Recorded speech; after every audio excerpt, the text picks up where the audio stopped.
Alhamdulillah, wassalatu wassalamu ala rasulillah, amma ba'd. So it's a great blessing to be here, mashallah, in the blessed month of Muharram. So although I already know that mashallah, we've already talked a little bit about that in the previous weeks through other imams. So inshallah, what I wanted to talk about today, and most of the days of Ashura have already passed. So what I wanted to talk about today a little bit is the importance of humility. So humility, my dear brothers and sisters, is one of the most important qualities for us to have as Muslims. This is one of the most fundamental character traits of a believer. As we can clearly see, all of the enemies of Allah subhanahu wa ta'ala, this is one quality that they lacked, that they did not have. And all of the mahboobs, all of the people who are beloved towards Allah subhanahu wa ta'ala, from the prophets, from the sahaba, from the awliya, all of them had the characteristic of tawadu, of humility.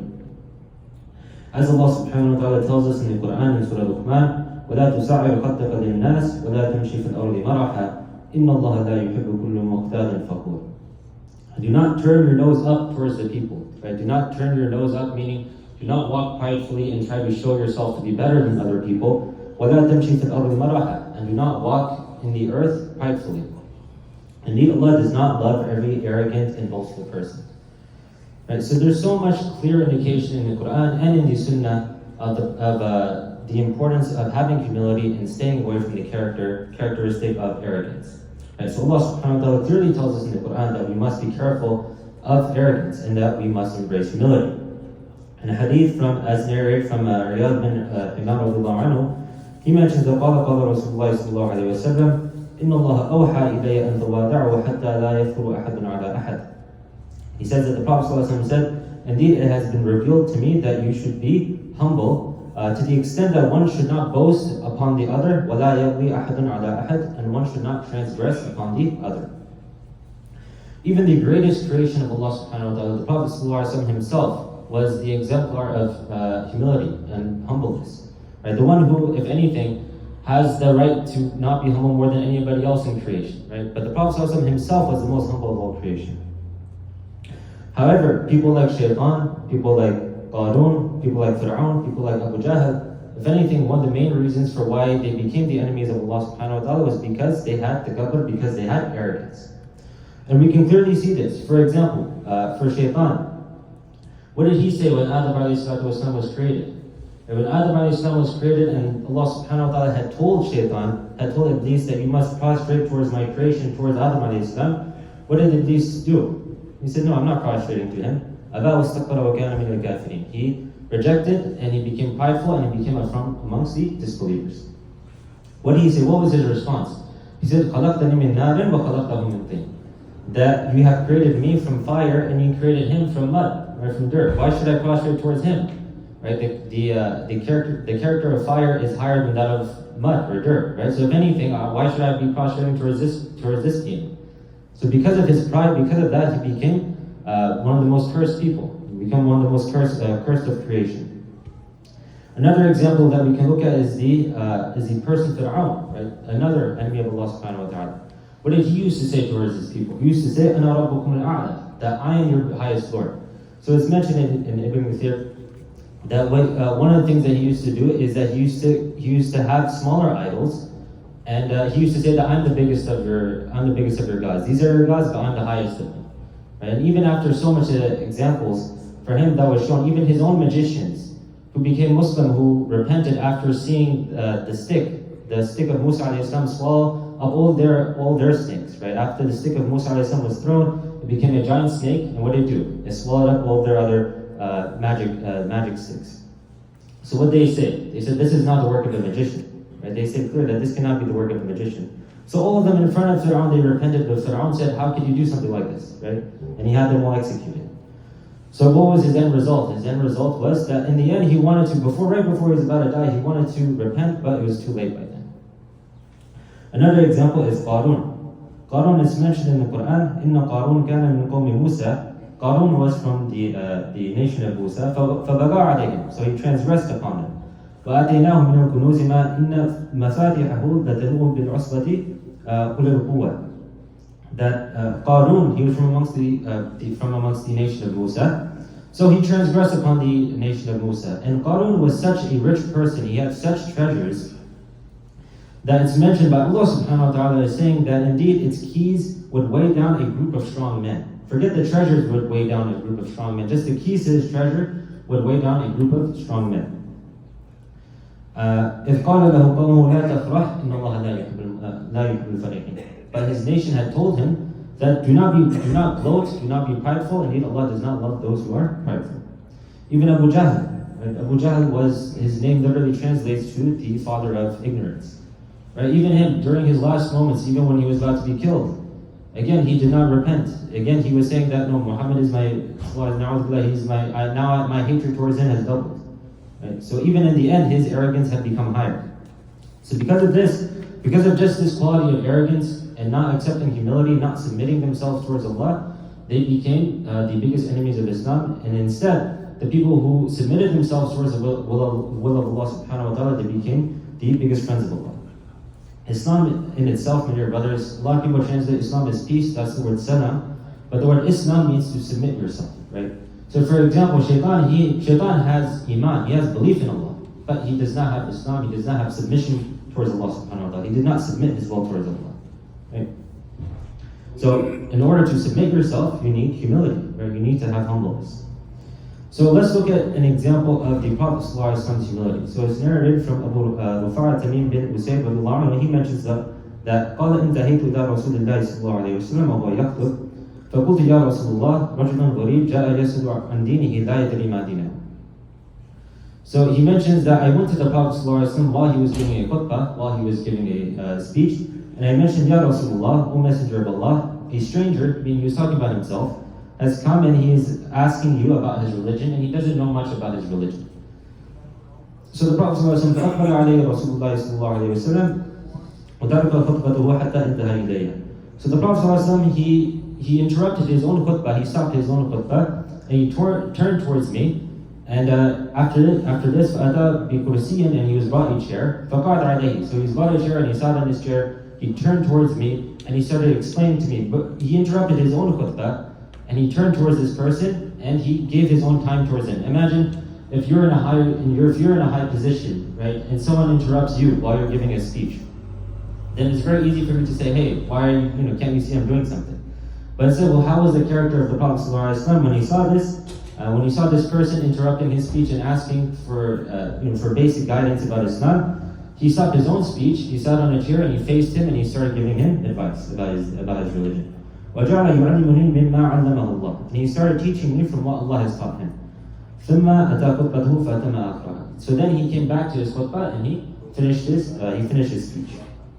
So it's mentioned in the Quran as well in Surah Shu'ara, وَقْفِرْ جَنَاحَكَ لِمَنِ اتَّبَعَكَ مِنَ الْمُؤْمِنِينَ. And lower your wing, meaning be humble, for those who follow you from amongst the believers.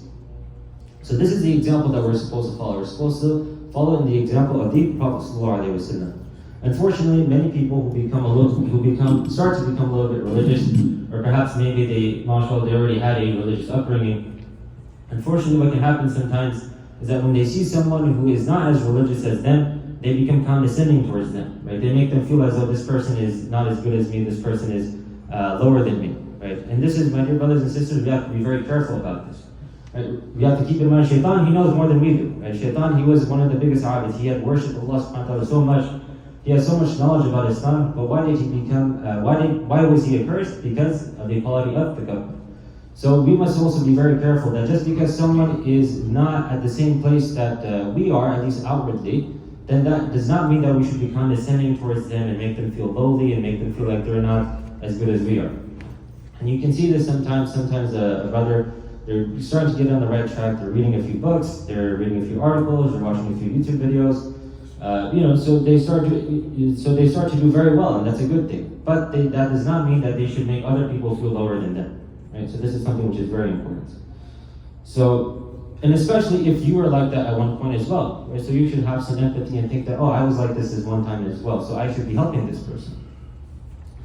And unfortunately, another example and another unfortunate thing that happens when someone tries to become a little bit more religious is that when they learn religion, it's as if they're learning just to argue with other people. And that's like the only reason why they're learning the religion. It's fine to have some discussion, or if you have a disagreement, you have a question, and you want to talk about it, that's something else. I'm not talking about that. But sometimes when someone talks about the religion, they talk about deen, all they're doing is arguing, right? So it's very important for us to remember. It's also mentioned in a hadith that the Prophet ﷺ has said that the one who seeks knowledge for the sake of arguing with foolish people, or to fight with these scholars, that person should he should prepare his place in the fire. So it's very important that we should rectify our intentions, make sure that we're learning our religion, we're trying to become religious for the right reasons.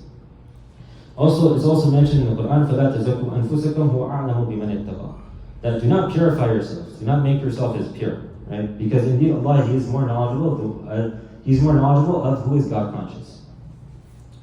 So a quality of a tree, just to give an example, a quality of a tree which bears fruit, what happens with the tree? Right? When the tree has some fruit to give, the branches bend down, right? Whereas when the tree has no fruit to give, what happens? The branches stay up. Right? So if we have something to give, if we are knowledgeable, our quality should be that we are more humble. So unfortunately, some people also are prideful and lack humility in the opposite way as well, which is that if someone gives them advice about something, then they also feel prideful about that as well. Right? So that's another opposite extreme that we should be careful with. Now, obviously, we should not. Now, the other person should also be careful not to give advice in a way which is, in a way which is condescending or makes that person feel lower. But at the same time, if someone is giving you genuine advice, you should not feel that, oh, why is this person telling me? Right? So this is also something which is very important. So we can see this example clearly in a hadith narrated from Salamah ibn al-Aqwa radiallahu anhu. He mentions that أَنَّ رَجُلًا أَقْدَرَ عِنْدَ رَسُولِ اللَّهِ صلى الله عليه وسلم بِشِمَالِهِ, that a person was sitting next to the Prophet ﷺ and he was eating with his left hand. فَقَالَ كُلْ بِيَمِينِكَ. So the Prophet ﷺ told him, he gave him advice, he said, you should eat with your right hand. قَالَ لَا أَسْتَطِيعُ. So this person said, I'm not able to do that. Right? And then it's mentioned, so then the Prophet ﷺ said, لَا اسْتَطَعْتَ. You are not able to do that. مَا مَنَعَهُ إِلَّا الْكِبْرُ. Nothing had stopped this person from eating with his right hand except for pride. فَمَا رَفَعَ إِلَى فَيْهِ. So then after that, Allah made it such that this person was not even able to physically pick his hand up to his mouth with his right hand to eat. SubhanAllah. So when someone is a higher authority than us, like a teacher, a parent, older brother, we should always try to be humble and try to take that advice, which is something which is very important. Unfortunately today, if a child is in school and his teacher tells him something, the child will complain to the parent, and even the parent will say, oh, why did you tell my child this or that? Right? So it's something which is very important, that we should always, even in our children, try to instill a quality of humility. And another hadith that also gives us a little bit of context, and also I think this hadith also clarifies a little bit of things about being overly humble as well. It's mentioned from Abdullah ibn Mas'ud, he mentions that Nabi sallallahu alaihi wasallam that the Prophet sallallahu alaihi wasallam had said, لا يدخل الجنة من كان في قلبه مثقال ذرة من كبر. That he says that a person will not enter paradise who even has an iota's worth of takabbur or pride in his heart. فقال رجل, so a man said, إن الرجل يحب أن يكون ثوبه حسنا ونعله حسنا. That sometimes a person wants his clothing and his shoes to be nice. So what about that? So then the Prophet ﷺ says, قال إن الله جميل يحب الجمال. Indeed, Allah is beautiful and He loves beauty. Right? So then he mentioned that pride is to disclaim truth, right, when you're told the truth, and to despise people, right, to make people feel lower. So this hadith gives us a very important lesson. The Prophet ﷺ said, a person will not enter paradise who even has an iota's worth of pride in his heart. But at the same time, when he was asked, what about if a person wants to wear nice clothing, right? Because it shouldn't be that, oh, I want to be humble, so we start dressing in a way which is, to make ourselves feel humble. We don't dress properly, we start to not take care of ourselves. So this is not, at the same time in Islam, the quality of ghayra, the quality of having self-esteem, the quality of having self-dignity is also very, very important. So the Prophet ﷺ says that, no, indeed Allah is beautiful and He loves beauty as well. So you should make yourself, you should clean yourself up, you should be wearing nice clothing, nice shoes, there's nothing wrong with that. Obviously not ones which are very extravagant or wasteful, but you should make sure that you are taken care of. So the Prophet ﷺ said that what is pride? Pride is to disclaim truth. Like when you're told something which is true, like for example, we were talking about the example before, when someone gives you advice, you reject it, right? If someone tells you the truth, you reject it. And it's to make other people, is to belittle other people. So that's what pride is. So we should always try our best to be open to constructive criticism. Another very important benefit of tawadu, which is very important to mention, is that it will save many of our relationships as well, right? As takabbur will destroy them. SubhanAllah, some people are willing to cut off their own family ties for years and even for the rest of their lives just because of their own pride, right? Oh, this person didn't say sorry to me, or this person didn't say this to me, this person did that to me, and they will cut off their entire family relationships, right? Whereas there's many hadith of the Prophet talking about the importance of maintaining family and blood ties and not cutting them out, the severe punishments of cutting them, right? So it's very important that we try our best, even if someone did something wrong to us, it's better that we should try to forgive them. Don't you want Allah subhanahu wa ta'ala to forgive you as well? So it's mentioned in the Quran in Surah Qasas, تلك الدار الآخرة نجعلها للذين لا يريدون علوا في الدنيا في الأرض ولا فسادا والعاقبة للمتقين. We grant the home in the hereafter for those who do not want superiority in the earth and do not spread corruption. And the best ending are for those who are God conscious. Right? So we should not think that, I want to have a higher status and I want other people to admire me and I want to belittle other people and all these sorts of things, right? Because we believe that Allah subhanahu wa ta'ala will give, Allah subhanahu wa ta'ala is infinite, right? Allah subhanahu wa ta'ala, whatever we want, Allah subhanahu wa ta'ala will give us. Right? And Allah has more than enough for everybody. So this should be our mentality. So we should look at the example of the Prophet ﷺ in his life. Sometimes some Arabis or some Bedouins would come and they would be very rude to him in the way that they would speak. And some of the Sahaba would say that, "O Messenger of Allah, I'll fight this person for you." So the Prophet ﷺ would say, no, it's fine, it's okay. Right? So even there was an incident when in Arabi he wanted to ask a question to the Prophet ﷺ and he yanked at his scarf. And what did the Prophet ﷺ do? Even though the Prophet ﷺ, he could have told his Sahaba to do something to this person. What did the Prophet ﷺ do instead to show his character? He laughed it off and he whatever question this person wanted to ask, he answered it for him. Right? So this was the character and this was the humbleness of the Prophet ﷺ that we should try to have an example of. And even it's mentioned in a hadith that مَا بَعَثَ اللَّهُ نَبِيًّا إِلَّا رَعَدَ غَنَمٍ. The Prophet ﷺ said that no messenger was sent except that person had herded sheep. Right? Even the Prophet ﷺ himself. Unfortunately today, a lot of times if a person doesn't have a certain, doesn't have a PhD or is not a doctor or like this or doesn't have this qualification or that qualification, unfortunately some people will think lower of them, right? But some people, they may be rich in this world, but they may be poor in the hereafter. Some people may be poor in this world, but rich in the hereafter, right? So we have to be careful about that. As Allah subhanahu wa ta'ala tells us, وَلَا تَمْشِي فِي الْأَرْضِ مَرَحًا. Do not walk in the earth pridefully. So I wanted to mention maybe two more hadith that also showcase the importance and the falah of having the quality of humility as well, to end off. So it's narrated from Abu Hurairah radiallahu anhu. He mentions that أن رسول الله صلى الله عليه وسلم قال ما نقضت صدقة من مال وما زاد الله بعفو إلا عزا وما تواضع أحد لله إلا رفعه الله. So Abu Hurairah radiallahu anhu, he mentions that أن رسول الله صلى الله عليه وسلم قال, that the Prophet صلى الله عليه وسلم had said that sadaqah, giving in charity, does not diminish wealth. وَمَا زَادَ اللَّهُ بِعَفْوٍ إِلَّا عِزًّا. And Allah, when someone is forgiving of another person, Allah will raise his status. Allah will give him izzah. And no one is humble except that Allah will raise their status. Right? One حارثة بن وهب, and it's narrated in another hadith, قال سمعت رسول الله صلى الله عليه وسلم يقول ألا أخبركم بأهل النار. The Prophet ﷺ had said, should I not inform you of the people of Jahannam, of the people of the hellfire? So the Prophet ﷺ said, كُلُّ عُتُلٍ جَوَّادٍ مُسْتَكْبِرٍ. That every violent, impertinent, and proud person. So these will be the inhabitants of Jahannam. So just to summarize today, dear brothers and sisters, that humility is a very important aspect of our religion. Takabbur is the quality of shaitan, right? Shaitan, and tawadu is the quality of the prophets and the Sahaba and the people who are closer to Allah subhanahu wa ta'ala. And we should not let our religiosity or our closeness towards Allah be a means of our own pride, right? Because this would have the opposite effect that we would want. And tawadu will get us very far, both in this world through protecting our relationships and in the hereafter as well. So may Allah subhanahu wa ta'ala give me as well as everyone here the ability to act on whatever has been said.